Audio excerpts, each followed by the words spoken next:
ഇന്ന് കുറച്ച് ഉണക്കമീൻ കിട്ടിയിട്ടുണ്ടായിരുന്നു കേട്ടോ. കുറേ ദിവസമായി നമ്മുടെ വീട്ടിൽ ഉണക്കമീനും കാര്യങ്ങളൊക്കെ മേടിച്ചിട്ട് പിള്ളേർക്ക് ഇത് വലിയ കാര്യമില്ല. എനിക്ക് ഭയങ്കര ഇഷ്ടമാണ് കേട്ടോ. ഞാനും കുറേ ആയി ഇത് കഴിച്ചിട്ട്. അതുകൊണ്ട് തന്നെ വേഗം തന്നെ വാങ്ങിയതായിരുന്നു നമ്മുടെ ഇവിടെ താഴെ കടയിൽ നിന്ന് കേട്ടോ. ഉപ്പൊക്കെ പോകാൻ വേണ്ടിയിട്ട് കുറച്ച് അധികം നേരം വെള്ളത്തിലൊക്കെ ഇട്ട് വെച്ചിട്ടുണ്ടായിരുന്നു. എന്നിട്ട് പിന്നെ അതിന്റെ തൊലിയും കാര്യങ്ങളൊക്കെ കളഞ്ഞിട്ട് പുറത്ത് പോയിട്ടാണ് വാഷ് ചെയ്തിട്ടുണ്ടായിരുന്നു. ഉള്ളിലാണെങ്കിൽ അതിന്റെ ഉളുമ്പമാണ് ഉണ്ടായിരിക്കും. പിന്നെ ഒരു ചമ്മന്തി കൂടെ അരയ്ക്കാൻ വേണ്ടിയിട്ടും നമ്മുടെ ഉണക്കമീനിലേക്ക് മുളകിലേക്ക് പുരട്ടാൻ വേണ്ടിയിട്ടും ചെറിയുള്ളിയും കാര്യങ്ങളൊക്കെ ഉണ്ടാക്കി എടുത്തിട്ടുണ്ടായിരുന്നു. ഇനി അതൊന്ന് കുത്തി ചതയ്ക്കാൻ വേണ്ടിയിട്ട് നോക്കാം. ഉണക്കമീൻ വറുക്കുമ്പോൾ അതിനകത്ത് കുറച്ച് ചെറിയുള്ളിയും കൂടെ ചതച്ചിട്ട് വറുത്ത് കഴിഞ്ഞ് കഴിഞ്ഞാൽ നല്ല ടേസ്റ്റ് ആയിരിക്കും കേട്ടോ. അപ്പോൾ അതുകൊണ്ട് തന്നെ ഞാൻ അതും കൂടെ ചെയ്തിട്ടുണ്ടായിരുന്നു. അതിനകത്തേക്ക് കുറച്ച് മുളക് പൊടി കുറച്ച് മഞ്ഞപ്പൊടിയും കൂടി ഇട്ടിട്ടുണ്ട്. ഉപ്പിടണ്ട, എന്താ വെച്ചാൽ ഉണക്കമീനല്ല, അതുകൊണ്ട് ഉപ്പിൻ്റെ ആവശ്യമില്ല. അതെല്ലാം കൂടെ ഇട്ടിട്ട് നമ്മളിതാ നല്ലോണം മസാലയൊക്കെ പുരട്ടി വെച്ചിട്ടുണ്ടെങ്കിൽ നമുക്ക് വേഗം തന്നെ അത് വറുത്തെടുക്കാൻ വേണ്ടിയിട്ട് നോക്കാം. എൻ്റെ അമ്മയ്ക്ക് ഏറ്റവും ഇഷ്ടമാണ് കേട്ടോ ഉണക്കമീനൊക്കെ. പച്ചമീനേക്കാളും ആൾക്ക് ഇഷ്ടം കൂടുതൽ ഇതൊക്കെയാണ്. അപ്പോൾ തന്നെ എനിക്കിത് ഉണ്ടാക്കുമ്പോൾ അമ്മേനെയാണ് ഓർമ്മ വന്നിട്ടുണ്ടായിരുന്നത്.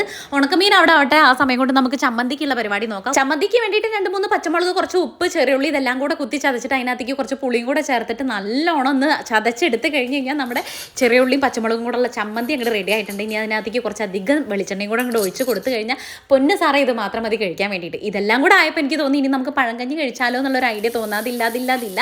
അപ്പോഴേക്കും മീനൊക്കെ അപ്പുറമൊക്കെ മറിച്ചിട്ട് തിരിച്ചിട്ട് അതങ്ങോട്ട് മൂത്ത് വന്നിട്ടുണ്ടായിരുന്നു കേട്ടോ. മീനായ സ്ഥിതിക്ക് നമുക്ക് വേഗം പഴങ്കഞ്ഞി അങ്ങോട്ട് സെറ്റ് ചെയ്യാമെന്ന് വിചാരിച്ചു. കട്ടത്തൈരും നമ്മുടെ മീൻ വറുത്തതും ചമ്മന്തി ഉപ്പിലിട്ട മാങ്ങി നാരങ്ങ അച്ചാറും എല്ലാം കൂടെ ആയിട്ട് ഒരു കെങ്കേമായിരുന്നു ഒന്ന് ഉച്ചയ്ക്ക് എന്നുള്ളത് പറയുന്നത്.